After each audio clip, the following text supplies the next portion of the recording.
Assalamualaikum warahmatullahi wabarakatuh. Al-Fatihah. A'udzu billahi minasyaitonir rajim. Bismillahirrahmanirrahim. Alhamdulillahi rabbil alamin. Arrahmanir rahim. Maliki yaumiddin. Iyyaka na'budu wa iyyaka nasta'in. Ihdinas siratal mustaqim. Siratal ladzina an'amta 'alaihim ghairil maghdubi 'alaihim waladdallin. Amin. أعوذ بالله من الشيطان الرجيم بسم الله الرحمن الرحيم الحمد لله رب العالمين والصلاة والسلام على رسول الله وعلى آله وصحبه أجمعين اللهم زدنا علما وارزقنا فهما برحمتك يا أرحم الراحمين اللهم نوّرنا بنور علمك وأبعدنا النسيان اللهم إنا نسألك الهدى والتقى والعفاف والغنى وصلى الله على سيدنا محمد وعلى آله وصحبه وسلم والحمد لله رب العالمين. الحمد لله الذي هدانا لهذا وما كنا لنهتدي لولا أن هدانا الله والصلاة والسلام على رسول الله وعلى آله وصحبه ومن تبعهم بإحسان إلى يوم الدين أما بعد. قال الله تعالى في كتابه العزيز أعوذ بالله من الشيطان الرجيم ومن أحسن قولا ممن دعا إلى الله وعمل صالحا وقال إنني من المسلمين صدق الله العظيم. Alhamdulillah, syukur kita pada Allah Subhanahu wa taala. Selawat dan salam atas junjungan Nabi Muhammad sallallahu alaihi wasallam, ahli keluarga baginda, para sahabat, tabi'in, tabi'in dan seluruh mereka yang mengikut jejak langkah perjuangan Nabi sallallahu alaihi wasallam. Yang dimuliakan saf pimpinan, ibu-ibu, ayah-ayah, muslimin dan muslimat yang dirahmati Allah Subhanahu wa taala sekalian. Alhamdulillah, Allah taala himpunkan kita semua pada pagi ini kita panggil di bulan ataupun di hari yang sangat istimewa, 10 yang pertama bulan Zulhijjah. Ada berbaki beberapa hari lagi dalam 10 yang pertama bulan Zulhijjah ini. Maka jangan kita lepaskan peluang untuk kita mengejar ataupun berlumba-lumba untuk mengerjakan amalan. Mudah-mudahan Allah Ta'ala pandang setiap amalan kita dan menjadi asbab Allah Subhanahu wa taala sayang dan juga Allah Subhanahu wa taala redha dengan kita semua. Amalan banyak dia tak bermakna Allah sayang. Allah sayang amalan yang kita buat yang pertama sekali ikhlas, sungguh-sungguh kerana Allah. Yang kedua, kita buat secara bersungguh-sungguh. Dua elemen ini adalah kunci amalan yang Allah Ta'ala paling sayang sekali. Kalau kita buat banyak tapi dalam keadaan terpaksa, dalam keadaan buat amalan tetapi dalam masa yang sama buat benda yang tak sepatutnya, pun Allah Ta'ala tak suka. Sebab itu ada orang buat perbincangan tentang apakah hukum orang bersungguh-sungguh untuk pergi Hajarul Aswad, untuk cium Hajarul Aswad sehingga siku kepala orang. Nak pergi Hajarul Aswad, siku kepala orang. Lalu ulama bincang benda tu perkara yang tidak baik dan tidak afdal. Hilang fadilat sunat cium Hajarul Aswad bila dia pergi dalam keadaan mencederakan orang ataupun mencederakan diri sendiri pun sama juga. Pergi sana, tahu-tahu balik hotel tengok-tengok 2 biji mata lebam, pun tak jadi ibadat. Maka ibadat yang Allah Ta'ala sayang ialah ibadat yang kita buat ikhlas, sungguh-sungguh, dan kita tidak buat dalam keadaan yang berlebih-lebihan. Baik, InsyaAllah pagi ni kita akan sambung perbincangan kita dalam kitab 10 asas akidah, ataupun kita ambil daripada kitab yang asal, iaitu Arba'in fi Usuluddin. Kita bincang ni sebenarnya dia bincang benda yang asas. Maksud dia 10 asas agama ni ialah apa perkara yang kita kena faham dan kita kena yakini. Sebab itulah Imam Al-Ghazali dia bahagikan 40 asas agama itu. 10 yang pertama ialah 10 berkaitan dengan ilmu asas. Nama dia ilmu asas. Imam Ghazali dia tak sebut 10 asas akidah, tidak. Tetapi Imam Al-Ghazali dia letak 10 asas ilmu. Apa maksud ilmu? Ilmu ialah perkara yang kita ambil daripada sumber yang benar. Maksud dia daripada Al-Quran. dan kita mempercayai dan meyakini perkara tersebut, itu kita panggil ilmu. Maksud dia bila sebut tentang ilmu tentang Allah, makna dia bukan kita tahu je Allah, kita kena belajar siapakah Allah, yakin tentang sifat-sifat Allah Ta'ala, tu kita panggil ilmu tentang Allah. Sebab itu kalau kita duduk berzikir kan, fa'lamu annahu la ilaha illallah, kan ada perkataan fa'lam, maka ketahuilah kamu, fa'lamu annahu la ilaha illallah, ketahuilah oleh kamu akan Allah Subhanahu, tidak ada Tuhan melainkan Allah Subhanahu wa taala. Makna dia la ilaha illallah tu dia tak cukup dengan sebutan, dia mesti diketahui dengan ilmu. Maka kerana itulah kita kena faham konsep ilmu ni, dia kita memahami dengan konteks yang betul ataupun dengan realiti yang sebenar, dan kita mempercayainya dengan penuh keyakinan. Jadi ilmu dia ada dua elemen tu.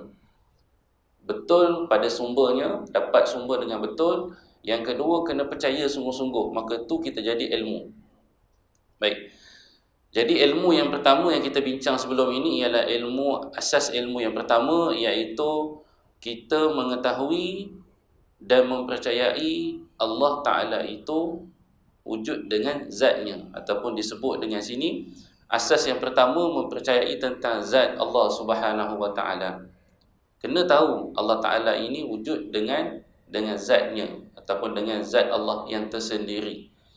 Apa yang kita bincang sebelum ini, kita menetapkan ataupun kita mengisbatkan, menetapkan bahawa Allah Ta'ala ini wujud dengan zatnya tersendiri, tidak menempel pada mana-mana zat.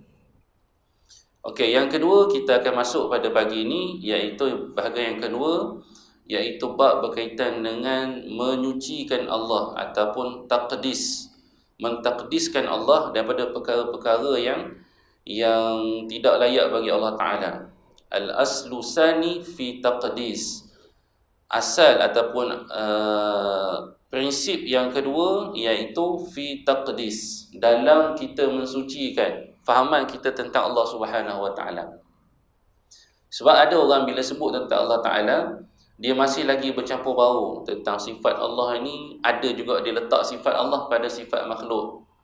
Ada juga Allah Ta'ala ini dibayangkan seperti mana bayangnya zat makhluk. Maka sebab itu Imam Ghazali, asas yang kita kena belajar, iaitu asas yang kedua, kita kena mentakdis ataupun kita kena mensucikan Allah daripada perkara-perkara yang tidak layak. Okey. Wa annahu laisa bijismi musawwar, dan sesungguhnya tidaklah Allah Ta'ala itu wujud dengan jisim yang boleh digambarkan. Apa maksud jisim yang boleh digambarkan? Kita kena menafikan bahawa Allah Subhanahu wa taala ni tidak memiliki jisim. Apa maksud jisim? Jisim ini ialah makhluk. Maksud dia sesuatu elemen yang kita boleh nampak, yang terkumpul dalam beberapa elemen kecil. Itu kita panggil jisim. Contoh mudah kita boleh kata macam inilah. Dalam bab kedua ni kita nak menafikan bahawa Allah Ta'ala itu tidak serupa dengan makhluk. Contoh apa dia? Contohnya bahawa makhluk manusia ni makhluk lah, kita ni makhluk. Manusia, apa elemen yang ada yang asal bagi manusia? Manusia ni dicipta daripada tanah, maka kita kata Allah tu bukan unsur daripada tanah. Kemudian malaikat ni jisim juga. Jisim malaikat dicipta daripada cahaya, maka Allah bukan daripada cahaya, sebab Allah Ta'ala ni bukan berjisim. Kemudian apa lagi? Jin jisimnya dicipta daripada api, maka Allah bukan daripada api. Roh, kita kata Allah ni macam roh kot, sebab roh kita ni tak nampak, maka macam itulah juga Allah. Roh unsurnya daripada angin, Allah juga bukan daripada angin. Habis tu Allah macam mana? Allah ni kita tak tahu. Yang kita wajib yakini dan ketahui dengan ilmu ialah Allah Ta'ala ni tak serupa dengan makhluk. Itu kita panggil asas yang kita kena faham, yang kita kena sematkan dalam akidah kita. Kita tak tahu Allah Ta'ala punya zat macam mana. Yang kita wajib beriman ialah menafikan zat Allah Ta'ala itu menyamai dengan makhluk. Sebab itu adanya sifat 20 pembahagian yang pertama disebut, pembahagian kedua yang disebut dengan nama sifat salbiah. Sifat salbiah ni bukan makcik salbiah. Sifat salbiah ni ialah sifat yang kita menafikan segala perkara yang menyalahi sifat Allah Ta'ala. Contoh dia apa dia sifat salbiah? Qidam, baqa, mukhalafatuhu lil hawadis, qiyamuhu binafsihi, wahdaniyah. Ada 5 sifat salbiah. Jadi sifat salbiah ini kalau kita tengok, apa benda sifat Allah qidam? Apa benda sifat baqa? Sifat qidam menafikan Allah Ta'ala itu wujud dengan permulaan. Sifat baqa menafikan Allah Ta'ala itu ada binasa. Jadi kita sebut sifat salbiah itu tujuannya adalah untuk menafikan perkara yang tak layak bagi Allah Ta'ala. Jadi Imam Ghazali dia tak guna kaedah qidam, baqa, mukhalafatuhu lil hawadis. Dia guna kaedah yang pertama, wajib beriman tentang wujudnya Allah dengan zat. Kemudian dirincikan zat Allah Ta'ala itu tidak ada awal, zat Allah Ta'ala itu tidak binasa. Sama je lah. Sebab kita kena tahu Imam Al-Ghazali dia hidup sebelum Imam As-Sanusi rahimahullahu ta'ala. Imam Al-Ghazali ni imam mujaddid kurun ke-5 Hijrah. Dia hidup, dia wafat pada sekitar tahun 505 Hijrah. Imam Sanusi kemudian lepas tu, ratus tahun lepas tu baru Imam Sanusi lahir. Dan Imam Sanusi lah dikumpul balik kaedah-kaedah. Dia ambil juga daripada Imam Al-Ghazali, ambil daripada imam-imam yang lain, dikumpulkan barulah jadi sifat 20. Kemudian sambung pula oleh Imam Ibrahim Al-Laqani. Imam Ibrahim Al-Laqani dia komplitkan lagi, jadilah perbincangan sifat 50 yang kita duk mengaji tu kan, sifat 50. Apa 50? 20 wajib kita beriman, 20 yang mustahil, 20 yang wajib bagi Allah, 20 yang mustahil bagi Allah. Kemudian satu sifat harus. So kat situ ada 41. Kemudian 4 sifat yang wajib bagi Allah, 4 yang wajib bagi Rasul, 4 yang mustahil bagi Rasul, 1 yang harus, 9. 41 tambah 9, 50. Iaitu dipopularkan dengan pengajian sifat 50. Tapi jarang. Biasa kita ngaji sifat 20. Ramai orang mengaji sifat 20 dia pening. Dia pening. Dia kata tak naklah mengaji sifat 20. Sebab dia tak tahu flow dia. Jadi senangnya flow dia yang pertama salbiah. Salbiah ni adalah kita nak bersihkan diri kita daripada kita memikirkan perkara yang tidak layak bagi zat Allah. Sebab zat Allah terlalu mulia untuk kita bayangkan. Jangan kata zat Allah, zat malaikat pun, walaupun kita tahu zat malaikat daripada apa, kita pun tak mampu nak bayang macam mana hebatnya zat malaikat. Dan jangan kata malaikat, roh kita sendiri pun kita tak boleh nak bayang macam mana rupa bentuk roh kita. Sedangkan roh tu makhluk, angin daripada makhluk. Apatah lagi Allah yang kita tak tahu Allah Ta'ala punya zat macam mana. Baik. So, benda yang wajib kita isbatkan, yang kita tetapkan dalam hati kita, Allah Ta'ala ini tidak memiliki jisim seperti mana yang kita bayangkan. Jadi kalau kita terbayang khayal Allah Ta'ala ini mempunyai jisim, duduk di sini, boleh bersentuhan boleh duduk di atas sesuatu tempat, maka itu bukan Allah. Sebab Allah Ta'ala ni tak serupa macam apa yang kita boleh bayang. Tidak boleh berpindah-pindah. Sebab yang berpindah-pindah itu hanyalah pada ruang makhluk. Jadi start daripada arash Allah yang maha tinggi, yang maha hebat, sampailah kepada kita, itu semua makhluk. Dan Allah Ta'ala tak boleh duduk dalam ruang makhluk ni. Sebab ni semua ruang makhluk. Allah Ta'ala maha agung. Sebab itu yang kita sebut Allah Ta'ala ni yang maha tinggi. Makna dia Allah Ta'ala lebih tinggi kemuliaan ini daripada ruang makhluk ni. Allah Ta'ala melebihi daripada ruang makhluk. Hatta arash sendiri. So kalau kita bayang arash ni satu tempat yang besar, kemudian Allah Ta'ala duduk dekat situ, itu satu bayangan yang silap, yang salah. Tak boleh bayang gitu. Tak ada siapa pun bayang gitu. Kita kata, ada golongan-golongan yang kita tuduh dengan nama-nama macam lah kan, golongan Sudo, Salafi lah, Wahabi. Dia bayang gitu. Tengok dulu apa dia cakap. Dia mungkin cakap dalam keadaan tidak memaksudkan begitu. Adalah yang memaksudkan begitu, tapi bukanlah kita nak kata kumpulan tersebut. Jadi kena berhati-hati. Okey. So yang pertama, Allah Ta'ala itu tidak memiliki jisim yang dapat digambarkan, dan tidak mempunyai jauhar yang terbatas dengan sesuatu ukuran. Jauhar ini dia adalah atom-atom kecil lah, kita boleh kata unsur-unsur yang kecil. Daripada jauhar, bila gabungan daripada jauhar itu dia membentuk jisim. Contohlah, daripada satu botol ini, dia terhimpun daripada satu isim tersebut, atom-atom yang kecil dikumpulkan, mungkin ada jutaan atom dekat sini, membentuk adanya satu jisim. Jadi mudah kata Allah Ta'ala ni tidak berjisim lah. Tapi dirincikan jisim itu dipecahkan lagi. Kalau kita potong jisim tu, potong jisim sampai dah memang tak boleh potong dah, itu kita panggil jauhar, yang paling kecil sekali. Jadi Allah Ta'ala juga tidak seperti itu, sebab itu makhluk. Sama ada jauhar itu dalam bentuk jauhar yang kita tak boleh lihat seperti angin, cahaya, ataupun jauhar itu dalam bentuk fizikal, itu bukan Allah. Tak boleh kita membayangkan itu adalah Allah. Dan sesungguhnya Allah tidak serupa dengan benda-benda yang berjisim. Maksud yang pertama, Allah bukan berjisim, dan Allah tidak serupa dengan benda-benda yang berjisim. Sebagai contoh kita bagi tadi, manusia ada jisim dia. Allah Ta'ala tidak berjisim seperti manusia, dan Allah Ta'ala juga tidak menyerupai seperti mana manusia. Apa seperti manusia? Macam kita sebut tadi lah, roh, malaikat, jin, itu semua tidak layak bagi Allah Subhanahu Wa Ta'ala. Allah Ta'ala tidak seperti itu. Tidak mempunyai ukuran tertentu dan tidak boleh dibahagikan kepada bahagian-bahagian tertentu.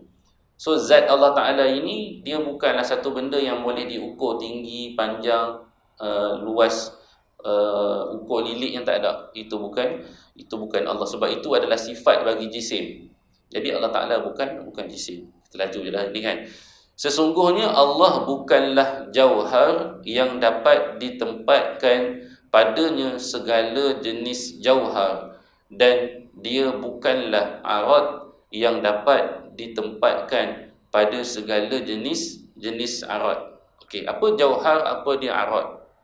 So kena faham dekat sini, dalam ilmu kalam ataupun dalam ilmu akidah yang mengikut kepada manhaj kalam, mereka cerita kepada kita tentang setiap makhluk ni dia akan ada jauhar, akan ada arad.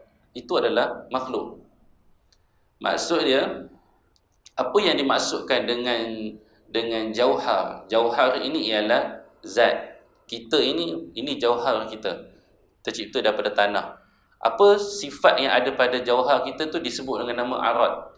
Contoh dia, arad yang ada pada jauhar kita, ataupun kita guna sifat lah.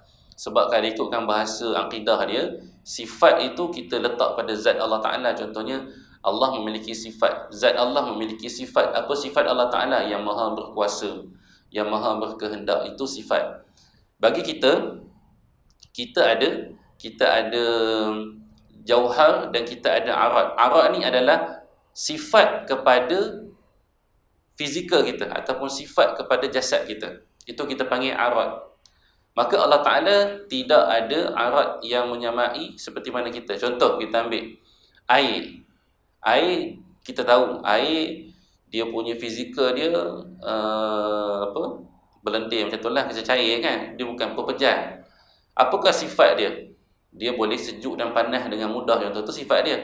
Kemudian dia boleh menyusup masuk ke tempat-tempat yang terkecil. Contoh, kita tak boleh. Sifat ataupun arad bagi manusia, dia tidak boleh membesar dan mengecil sesuka hati. Itu arad dia.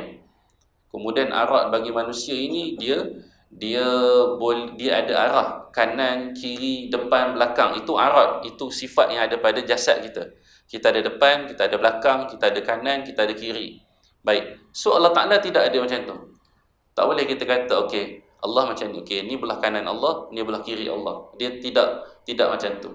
Sebab apa? Sebab kanan dan kiri itu ruang makhluk. Okey. Kemudian, bahkan dia tidak menyerupai dengan sesuatu apapun kewujudan, dan tidak ada sesuatu pun yang daripada kewujudannya dapat menyerupainya. Inilah datangnya firman Allah Subhanahu wa taala, laisa kamitslihi syai'. Sebab itulah ulama bagi tahu kepada kita Allah Taala ini bukan berjisim. Bila orang tanya kita kan, mana dia hujah dalil Nabi cakap ke, Quran cakap ke yang Allah Ta'ala ini tidak berjisim, Allah Ta'ala ini tidak berarah, Allah Ta'ala ini tidak mempunyai sifat arat macam kita, kanan, kiri, depan, belakang, boleh memenuhi ruang semua. Mana dia Nabi pernah sebut? Tak ada pernah sebut pun. Jawapan kita, Allah sebut secara umum dengan satu kaedah bahasa Arab yang mudah. Apa dia? Laisa ka mislihi syai'. Dia dalam bahasa Arab, kalau kita nak sebut, katakanlah kita nak sebut dia ini seperti singa. Kita akan kata huwa kamislihi asad. Huwa kamislihi asad. Dia ini seperti macam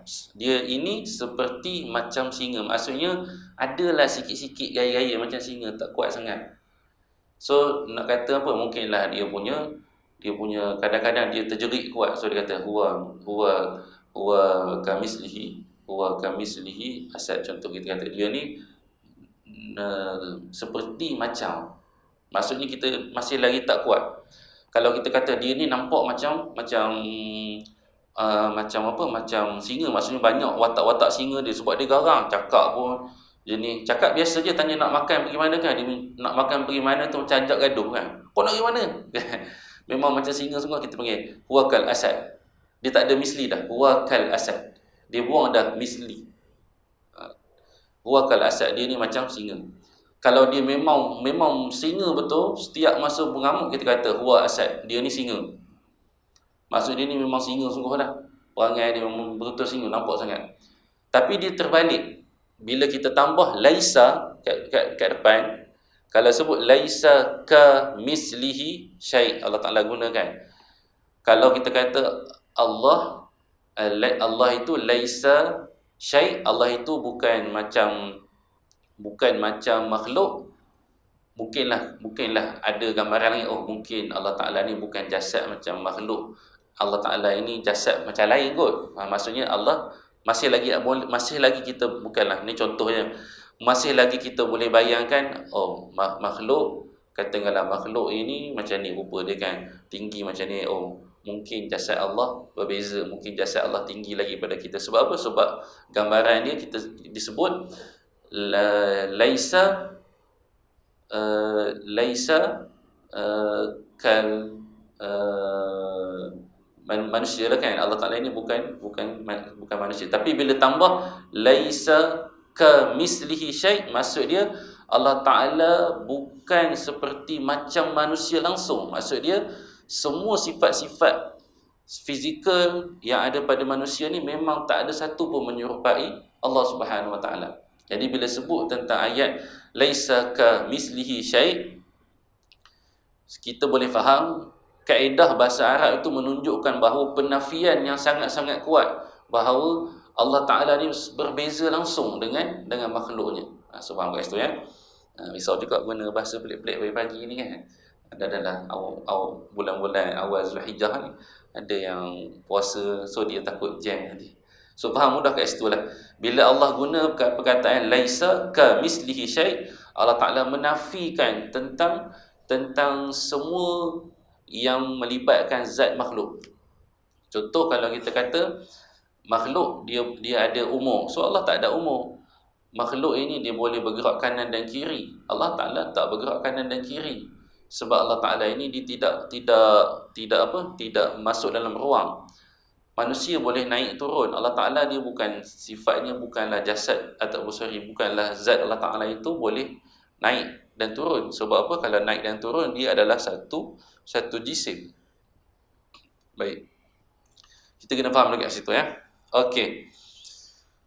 Dan sesungguhnya dia tidak terbatas dengan sesuatu ukuran, tidak terikat dengan sesuatu tempat, tidak dilingkungi dengan sesuatu arah. Ini kita sebut tadi lah, kita nafikan Allah Ta'ala itu tidak terikat dengan ukuran, Allah Ta'ala itu tidak terikat dengan suatu tempat. Allah Ta'ala tak boleh kita kata Allah Ta'ala duduk di sini, kemudian Allah Ta'ala berpindah duduk di sini. Tidak. Allah Ta'ala, sebab itu kalau kita kata Allah di mana-mana pun tak sesuai juga. Maksudnya kita boleh bagi tahu apa dia? Allah Ta'ala itu wujud pada maqamnya yang tertinggi. Cukup sekadar tu. Dan Allah Ta'ala itu tidaklah seperti manusia. Dia payah bila sebut tentang persoalan di manakah Allah itu, dia ada satu persoalan yang kita boleh kata satu persoalan yang tak valid untuk Allah. Sebab di manakah Allah, kalau merujuk kepada tempat lokasi Allah, kita kena kata Allah Ta'ala ini dia tidak seperti kita yang memerlukan tempat-tempat. Sebab Allah Ta'ala ini ialah Tuhan yang maha tinggi. Maka bila ditanya di manakah Allah, di langit ke, di arash ke, nak kata Allah Ta'ala di mana, kita kata Allah Ta'ala yang maha tinggi daripada makhluk. Maksudnya Allah Ta'ala yang maha agung daripada makhluk. Di manakah Allah itu, serah pada Allah Ta'ala. Kita tidak dituntut untuk mencari di manakah kedudukan Allah. Bahkan kalau kita bayangkan Allah Ta'ala itu adalah tempatnya duduk tinggi-tinggi macam ni, maksudnya kita telah menyalahi akidah yang betul. Nanti kita akan sebut tentang masalah tempat. Tidak dilingkungi dengan sesuatu arah dan tidak dinaungi dengan lapisan langit. Tidaklah dinaungi dengan lapisan langit. Maksudnya tidaklah Allah Ta'ala itu berlindung pula dengan langit. Ada pula langit yang menaungi Allah Ta'ala. Dan sesungguhnya, ni yang Imam Ghazali suruh kita pegang. Allah Ta'ala itu beristiwa. Beristiwa ni adalah kita boleh faham beristiwa itu dengan makna Allah Ta'ala ini yang memiliki kedudukan. Cukup ke sekadar itu? Memiliki kedudukan. Ada yang kata Allah Ta'ala ini yang bersemayam. Dalam terjemahan banyak bersemayam kan. Sebab dia ambil guna terjemahan lama tentang raja yang bersemayam di singgah sana. Okey. Terjemahan ni pun dia tak ada masalah selagi mana kita tak membayangkan Allah itu duduk pada kursinya, kemudian Allah Ta'ala duduk kan. Allah Ta'ala ada al-kursi. Kursi Allah Ta'ala tu bukan untuk diduduk macam kita duduk. Kena faham kat situ. Kursi yang Allah Ta'ala gambarkan kepada kita yang ada di arash itu nak gambarkan tentang kehebatan pemerintahan Allah Ta'ala yang meliputi segala makhluk. Maksudnya Allah Ta'ala nak beritahu kamu bangga sangat dengan kehebatan kamu takut sangat dengan makhluk-makhluk yang lain, kamu jangan risau. Aku punya arash dan aku punya kursi jauh lebih hebat daripada kursi-kursi raja-raja yang bongkak dan angkuh. Contoh, nak digambarkan begitu. Jadi Allah Ta'ala ni tidaklah duduk yang kita boleh bayang ke atas kursi. Jadi yang dimaksudkan dengan istiwa tu serah pada Allah. Istiwa dalam erti kata kita kena letakkan bila sebut tentang Allah beristiwa di atas arash, kita kena nafikan segala bayangan kita seperti mana makhluk. Perkara yang pertama kita kena buat, nafikan seperti mana ada makhluk. Bagaimana itu persoalan yang tak sepatutnya ditanya kepada orang beriman. Macam mana Allah beristiwa? Kalau kita nak kata bagaimana dalam bentuk, bagaimana seperti mana cara kita duduk, Allah Ta'ala ni duduk bersila ke duduk, itu soalan yang tak patut. Tapi bagaimanakah maksud istiwa, kita kena jawab yang tu serah pada Allah maksud dia. Yang penting Allah beristiwa dengan keagungannya. Baik, itu dari sudut maksud. Kalau kita tanya istiwa untuk merujuk maksud zat, kita kena serahkan maknanya pada Allah. Tetapi kalau kita tanya apakah maksud istiwa dalam konteks maksud ayat Quran, maka kita kena jawab yang dimaksudkan dengan ayat Quran ini iaitu Allah yang mentadbir. Itu maksud dia. Sebab itu ada istilah takwil. Takwil ni ada orang kata takwil ni adalah satu perkara yang sesat. Dia kata siapa yang mentakwilkan istiwa Allah yang bersemayam itu dengan Allah yang mentadbir, dia telah melakukan satu bentuk kesalahan. Sebab apa? Sebab telah merubah ayat Al-Quran. Kita kata kod mana kita ubah? Kita menjelaskan konteks ayat. Bila sebut tentang Ar-Rahmanu 'alal 'arsy istawa, Allah yang bersifat Ar-Rahman itu di atas arash beristiwa, Maksud dia dalam konteks ayat, Allah Ta'ala nak cerita kepada kita tentang keagungan Allah yang mentadbir seluruh alam dalam sudut konteks ayat. Adapun kalau kita bincang tentang maksud zat, kita memilih pandangan untuk kita serahkan maksud istiwa pada Allah Ta'ala. Itu akidah kita. Sebab itu dalam akidah Asy'ari, Ahli Sunnah wal Jamaah, kita mengambil pendekatan serahkan maksud pada Allah Ta'ala dan kita mentakwilkan maksud dengan konteks ayat. Dua beza. Kalau kita ambil takwil saja, sehingga kita kata ni istiwa ni sebenarnya maksud dia ialah mentadbir. Istiwa tu apa? Istiwa tu mentadbir lah. So itu pun kita kata berbahaya juga, sebab takut kita telah menukar perkataan ayat. Jadi Imam Ghazali bagi tahu pada kita, dia beristiwa di arasy. Berdasarkan firman dalam Al-Quran. Maksudnya Allah istiwalah. Al-Quran sebut istiwalah. Mengikut makna yang dikehendaki, iaitu istiwa yang terpelihara daripada maksud bersentuhan. So yang pertama sekali kita kena, bila dengar je perkataan ayat-ayat yang mensifatkan zat Allah, kena faham ya. So pagi ni dia agak heavy sikit kan. Bila kita jumpa dengan ayat-ayat Quran yang menceritakan tentang menampakkan, membawa kita, mendorong kita untuk pergi kepada perbincangan mensifatkan zat Allah Ta'ala, yang pertama sekali terus kita pergi kepada kaedah kita yang pertama. Apa dia? Taqdis. Sucikan Allah daripada segala sifat makhluk. Terus bila sebut tentang Allah bersifat dengan yadullah fawqa aydihim, tangan Allah, terus kita pergi kepada kaedah kita yang pertama, taqdis. Sucikan Allah daripada tangan yang kita faham, tidak berbentuk, tidak berjisim, tidak berjauhar, tidak berarat, tidak bersifat seperti mana sifat arat kan. Contoh arat, tangan manusia ni dia ada belah kanan, ada belah kanan, ada belah kiri. So bila jumpa dengan ayat sifat, yang pertama taqdis dulu, sucikan daripada segala sifat makhluk. Kemudian yang kedua, kita tetapkan ni dah memang ayat Quran, tak boleh kita nak tukar. Kita nak kata tangan ini ialah yang dimaksudkan dengan tangan pemerintahan, kita pun tukar terus tangan dengan kuasa. Tak boleh tukar terus. Kita kena serahkan makna pada Allah Ta'ala. Kemudian barulah kita takwil. Kita kata konteks ayat Quran ini merujuk tentang kekuasaan Allah. Kalau Allah Ta'ala sebut yadullah fawqa aydihim, kita duk bayang tangan. Kita tak nampak dalam konteks kekuasaan Allah. Maksud dia konteks Al-Quran tu tak sampai pada kita. Jadi kena faham, bila cerita tentang sesuatu ayat yang menceritakan tentang sifat Allah, kena faham ada dua perbincangan dekat situ. Perbincangan tentang zat Allah dan perbincangan tentang konteks ayat. So dia dua benda yang berbeza. So jangan kita terlalu mendalam sangat bincang tentang konteks zat Allah Ta'ala. Bila sambut tentang zat Allah Ta'ala, nafikan daripada sifat manusia, serah makna pada Allah Ta'ala, kemudian terus pergi kepada makna ayat. Itu kita banyak fokus pada makna ayat. Sebab itu kalau kita tengok dalam pendekatan asatizah kita, bila sebut tentang ayat sifat Allah, dia tak bincang dah tentang perbincangan zat Allah Ta'ala ni, terus pergi kepada maksud ayat. Contohnya bincang tentang arasy Allah kan, Ar-Rahmanu 'alal 'arsy istawa, menceritakan tentang bagaimana Allah yang memiliki pengurusan takbir yang sangat hebat. Terus pergi pada situ. Sebab apa? Sebab nak suburkan dalam hati kita tentang Allah ini yang maha hebat, yang mentadbir seluruh alam. Kenapa kita sedih sangat? Kenapa kita putus asa daripada mengharap, sedangkan kita ada Allah yang memiliki yang menguasai arasy ini. Itu dalam konteks ayat. Jadi kita kena faham kat situ. Baik.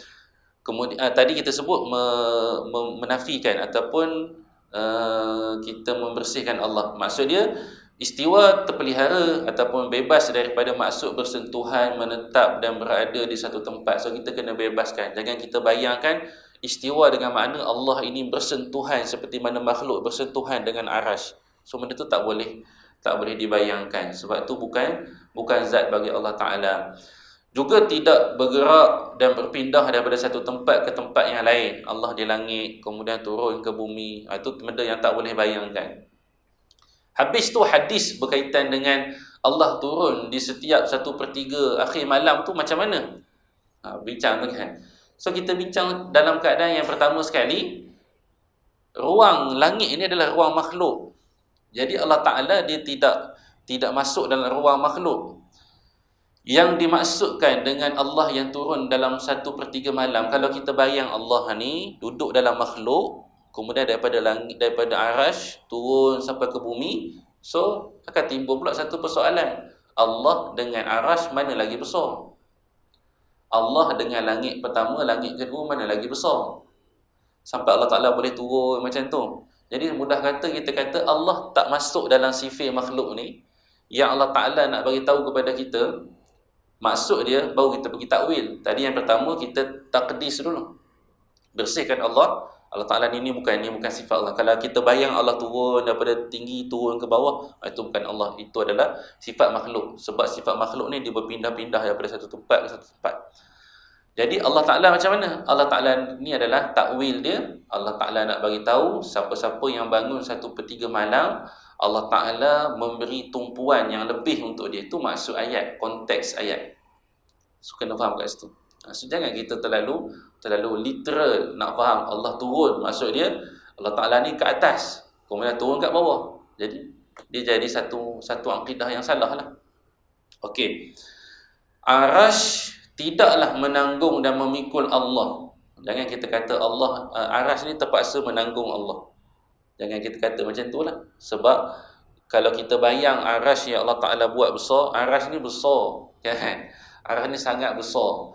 Kalau kita nak buat perbandingan dia, kan kita ingat tak hadis berkaitan dengan dalam peristiwa Isra' dan Mi'raj, perbandingan antara langit pertama dengan bumi, perbandingan dia sebentuk cincin, kita campak ke padang pasir. Padang pasir jangan campak dekat pasir orang buat construction tu pasir sekangkang kera. Padang pasir, campak dekat padang pasir. Allah Ta'ala kata cincin itu umpama bumi yang kamu duduk, kemudian padang pasir itu umpama luasnya langit yang pertama. Kemudian beza langit pertama dengan langit yang kedua. Langit yang pertama tu diumpamakan sebentuk cincin, dicampakkan ke padang pasir. Kemudian padang pasir itulah gambaran langit yang kedua. Kecilnya langit yang pertama tu umpama sebentuk cincin saja. Jauh sangat dah. Tak jumpa dah bumi kita. Hilang habis dah kat situ. Kecil sangat. Kemudian begitulah langit ketiga, keempat, kelima, sampailah ketujuh. Semua langit tujuh itu adalah umpama sebentuk cincin. Dicampakkan ke padang pasir.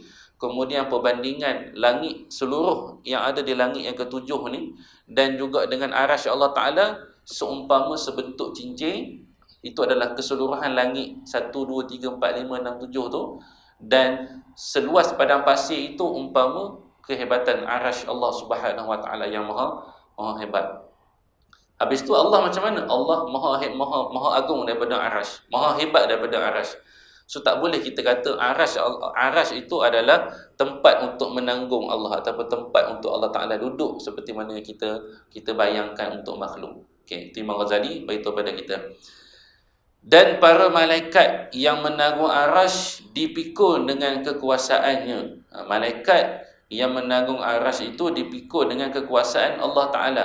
Maksud dia bukanlah malaikat itu pikul arash, kemudian arash pula menanggung Allah. Maksud dia malaikatlah kena angkat Allah. Kalau itu, sebab malaikat arash itu dipikul oleh malaikat, sedangkan Allah lah yang memberikan kekuasaan kepada malaikat. Kesemua itu berada di bawah penguasaannya. Semua itu bawah penguasaan Allah Subhanahu Wa Ta'ala. Ini asas akidah yang kita kena semat dalam hati kita. Dan Allah Ta'ala itu maha tinggi. Kan biasa kita tanyakan Allah Ta'ala ni di mana? Atas. Ramai orang kata atas. Atas tu di mana? Langit pertama, langit kedua, langit ketiga. Atas arash. Atas itu bukan maksud atas dekat bahagian atas tu. Okey, tengok sini perbincangan Imam Ghazali. Sebelum kita hurai, baca dululah kan. Takut terhurai apa yang disebut dalam kitab. Dan mengatasi setiap sesuatu sehingga mengatasi keluasan bintang. Bahkan, ni yang penting yang nak sebut oleh Imam Ghazali. Bahkan jarak antara arash dan langit yang amat dekat baginya. Bahkan jarak arash dan langit amat dekat baginya, dan dia maha tinggi darjatnya berbanding arash, sebagaimana dia maha tingginya daripada kedudukan bumi. Okey, ini sebenarnya macam silap ni. Sekejap. Dan dia maha tinggi darjatnya berbanding arash, sebagaimana dia maha tinggi. Sekejap. Saya dulu baca yang lain. Tengok dia punya. Okey, Imam Ghazali nak beritahu pada kita dekat sini, kalau kita bayang contoh, kita kata langit, awan, mudahkan awan. Kalau kita berdiri dekat Merdeka Center, bangunan yang tertinggi di Malaysia, mengalahkan Menara Petronas. Orang kata kalah, tapi sebenarnya Menara Petronas tak kalah dalam sudut ketinggian. Sebab apa? Sebab Menara Petronas 2. Kalau disusun naik atas tu menang balik Menara Petronas kan. Itu hebatnya Mahathir. Dia pandai, dia buat 2 siap-siap. So kalau ada orang buat lagi tinggi, dia kata tak apa, aku ada 2. Kalau susun 2 tu lagi tinggi daripada kamu punya menara. Katakanlah kita duduk dekat puncak tertinggi menara Merdeka Center. Kemudian kita duduk, ada seorang duduk kat atas, seorang duduk kat bawah. Okey, kita boleh kata yang duduk dekat atas menara, jarak dia dengan awan lebih dekat berbanding dengan manusia yang duduk di bumi. Jarak dia. Tetapi Allah tidak begitu. Bila kita sebut Allah, kita tak boleh kata orang yang katakanlah siapa-siapa yang pergi dekat arash, duduk dekat arash, kemudian seorang lagi duduk dekat langit ketiga, seorang lagi duduk dekat langit kedua, seorang lagi duduk dekat bumi. Siapa yang lagi dekat kedudukannya dengan Allah, kita kata semua sama. Sebab Allah Ta'ala ni dia tidaklah memiliki jarak seperti mana makhluk. Yang duduk di arash tidaklah dekat jaraknya, sebab hukum jarak bagi Allah Ta'ala ni tak terpakai. Sebab yang ada jarak hanya makhluk. Jadi Allah Ta'ala ini di luar daerah makhluk. Jadi kita tak boleh nak bayang, kita kata siapa yang duduk dekat langit yang pertama, dia lagi dekat kedudukan jaraknya dengan Allah Ta'ala. Tak boleh kata itu. Yang ada kedudukannya adalah kedudukan martabat, kedudukan kasih sayang dengan Allah Subhanahu Wa Ta'ala. Itu kita kena faham. Sebab itulah kalau kita tengok yang paling dekat dengan Allah ialah saat kita sujud. Lagi jauh beza dia kan. Lagi makin, kalau kita sujud, waktu tu adalah waktu yang kita dekat dengan Allah Subhanahu Wa Ta'ala. Kenapa makin rendah makin sujud? Kalau kita kata Allah dekat atas, patutnya kalau kita kata Allah dekat atas, nak bagi lagi dekat, kita sujud ke atas lah. Kan, sujud ke atas macam mana entah Spiderman jadi kan. Sujud ke atas lah, nak lagi dekat dengan Allah Ta'ala. Tapi kenapa sujud dia ke bawah? Sebab Allah Ta'ala ni tak guna sifir jarak. Itu bukan Allah. Jadi kena faham kat situ. Bila disebut tentang zat Allah Subhanahu Wa Ta'ala, mesti kita taqdiskan daripada kedudukan, sebagaimana maha tingginya darjatnya daripada kedudukan bumi, disebut oleh Imam Al-Ghazali. Baik. Walaupun sedemikian darjatnya, kita sangat dekat, dia sangat dekat dengan makhluknya. Walaupun kita dah bincang dekat situ, Allah Ta'ala ni tak guna sifir jarak seperti mana kita faham. Tetapi hakikatnya Allah Ta'ala beritahu pada dia, hakikatnya Allah Ta'ala ini sangat hampir dengan makhluknya, sehingga kan setiap apa yang kita buat semua Allah Ta'ala tahu. Jadi kita jangan tanya di mana Allah, jangan kita fikir kat mana Allah duduk. Yang penting setiap perkara yang kita buat Allah Ta'ala tahu. Setiap doa yang kita lafazkan walaupun dalam hati Allah Ta'ala dengar. Itu yang kita kena yakini. Kena takdis. Ingat, sifir kita hukum dia takdis. Takdis, sucikan perkara yang tidak layak bagi Allah. Contohnya makin Allah Ta'ala tu tinggi dan sebagainya. Baik. Dia lebih hampir dengan hamba-hambanya berbanding dekatnya seseorang itu dengan urat lehernya. Dalam ayat Quran sebut walaqad khalaqnal insana wa na'lamu ma tuwaswisu bihi nafsuhu wa nahnu aqrabu ilaihi min hablil warid. Dan sesungguhnya kami lebih dekat kepadanya daripada urat lehernya. Maksudnya kita kata urat leher yang paling dekat dengan kita lah. Tapi rupanya Allah Ta'ala nak beritahu Allah lagi dekat. Dekat tu maksud apa? Adakah Allah duduk dalam urat leher? Tak, dia tak boleh bayang itu.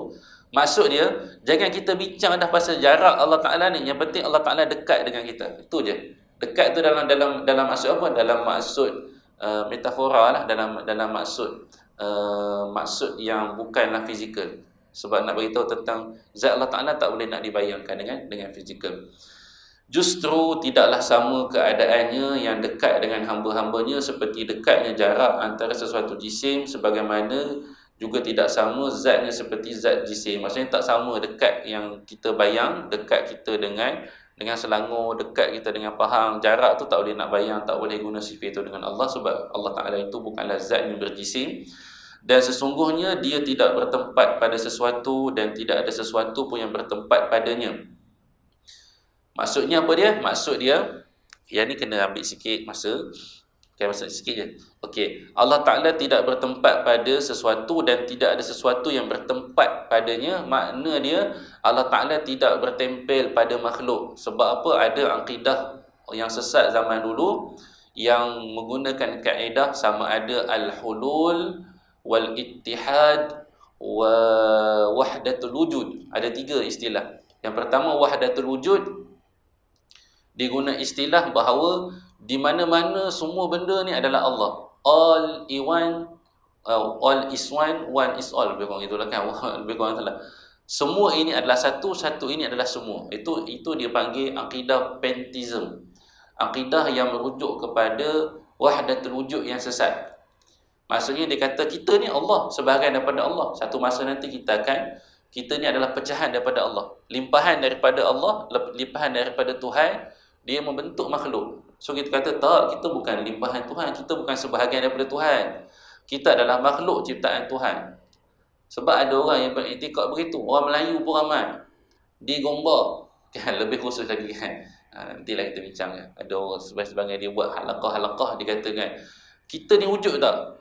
Kita ni tak wujud sebenarnya. Yang wujud hanyalah Allah. Pening pada orang dengar kan. Dah kenapa kita tak wujud kan? Kita ni wujud dengan ciptaan Allah. Selesai masalah.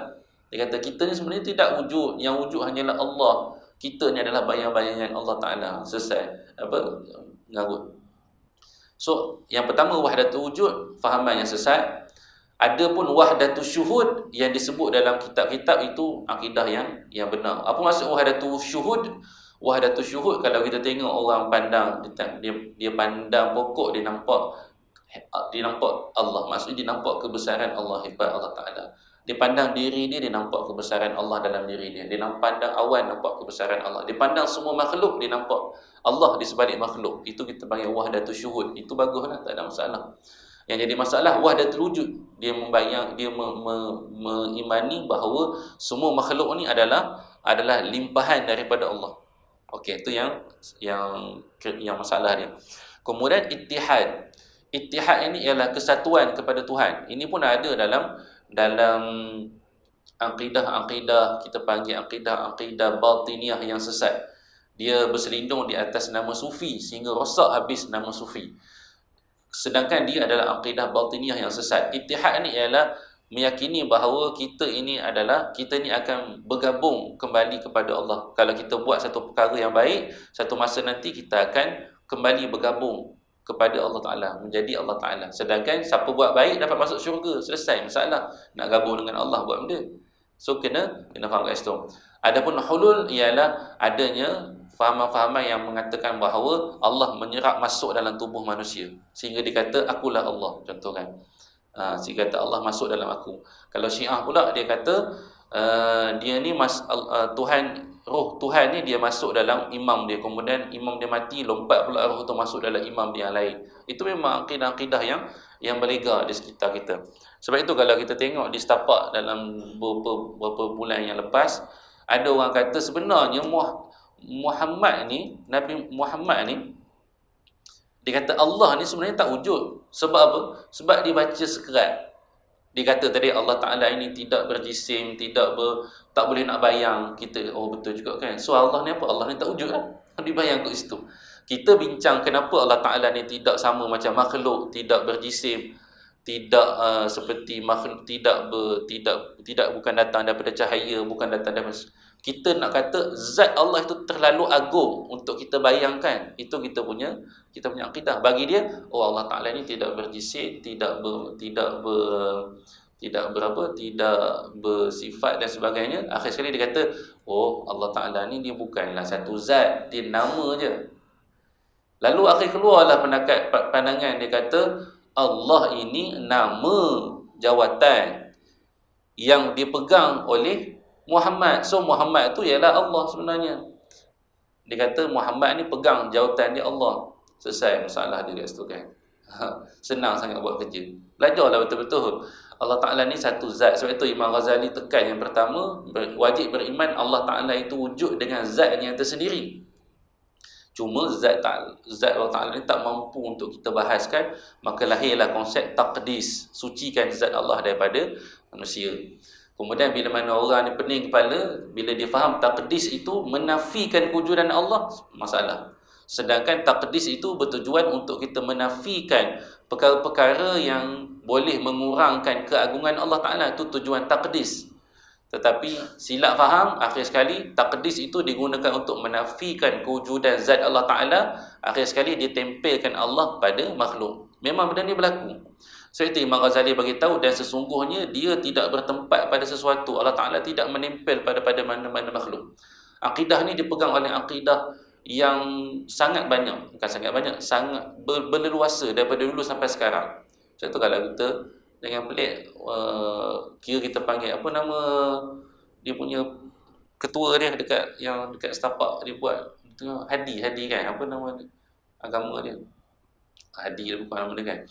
Sebelum tu ada lagi beberapa orang ada di Kelantan, dia berani buat YouTube, dia kata bahawa Muhammad tu lah Allah, jawatan yang dia pegang tu ialah Allah, dia tu Muhammad. Dia pegang konsep macam tu. So tu benda yang bercelaru. So kita jelaskan bahawa jangan jadi masalah Allah Ta'ala itu tidak menempel pada makhluknya, kerana Allah Ta'ala itu maha agung pada zat dia. Maha tinggi Allah daripada berhajat kepada sesuatu tempat. Allah Ta'ala tidak berhajat pada satu tempat, sebagaimana maha suci Allah daripada terikat dengan batasan masa, kerana Allah Ta'ala itu wujud sebelum dia menciptakan masa dan tempat. Dan kewujudan Allah, panjanglah pula kita berhenti kat sini lah. Dan kewujudan Allah Ta'ala sebelum maha suci Allah daripada batasan masa. Kita stop kat situ dulu, takut panjang sangat perbincangan masa ni.